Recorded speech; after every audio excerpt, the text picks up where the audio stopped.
उड़ाव पुत्र की कहानी कि उसका जीवन किस प्रकार था। हालेलुया। जो उड़ाव पुत्र था वो 2 भाई थे और जो उनका बड़ा भाई थे वो खेती करते थे और ये जो छोटे भाई थे वो पढ़ाई करते थे। और उन्होंने अपने जीवन में गलती किया। अपने माता-पिता की आज्ञा को ना मान करके जितनी संपत्ति धन थी, उन्होंने अपने माता-पिता से बोला कि मेरी संपत्ति आधा दे दो। और मजबूर होकर उनके माता-पिता ने उनको क्या कर दिया, आधा संपत्ति उनको दे दी और वो उन सारे संपत्ति को लेकर के दूर देश चले गए और वहाँ पे गए, उन्होंने उल्टी-सीधी काम किया। उन्होंने वेश्यापन में, गंदी चीज़ों में, दारू में, नशा में अपने सारे पैसों को उड़ा दिया और फिर जब उनके पास सब पैसे ख़त्म हो गए, तो वो बड़े मुसीबत में पड़ गए।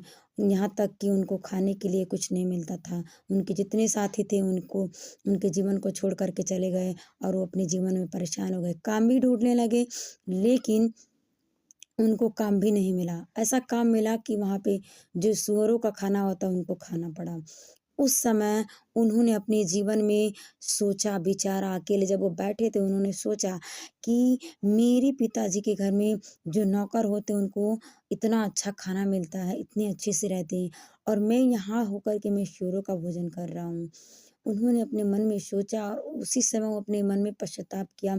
उसी समय उन्होंने अपने हृदय में निर्णय लिया कि मैं अपने घर जाऊँगा, अपने पिता से कहूँगा कि हे पिता, मैं तेरी दृष्टि में पाप किया हूँ और परमेश्वर की भी दृष्टि में मैंने पाप किया है और अवश्य कि मेरे पिता मुझे अपने घर रख लेंगे। मैं ऐसा बोलूँगा कि मुझे एक सेवक के समान समझ के अपने घर में रख लीजिए। और अपने जीवन में इस चीज़ को, इस पश्चाताप को किया और उसके बाद से वहाँ से वो चल दिए। हालेलुया। और घर आए और उनके पिता ने उनका इंतज़ार किया था और उनको देखते ही उन्होंने उनको गले लगाया और उनकी कपड़े पूरे खराब हो चुके थे। बड़े-बड़े उनका नेल बढ़ चुका था, उनकी हेयर बढ़ चुकी थी और उन्होंने उन बाल को कटवाया, नाखून को कटवाया, अच्छे जूता पहनवाए और उनको गले लगाया। आमीन।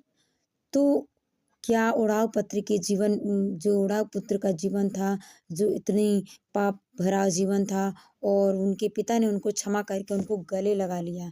तो क्या हम और आप आपके जीवन में अगर गुनाह पाप कर दिए हैं और आप आज पश्चाताप कर रहे हैं, आज सच्चे मन से, सच्चे दिल से उड़ाव पुत्र के जैसे अगर आप पश्चाताप करेंगे, तो परमेश्वर भी आज आपके पापों को क्षमा करने के लिए जा रहा है। वो आपको गले लगाए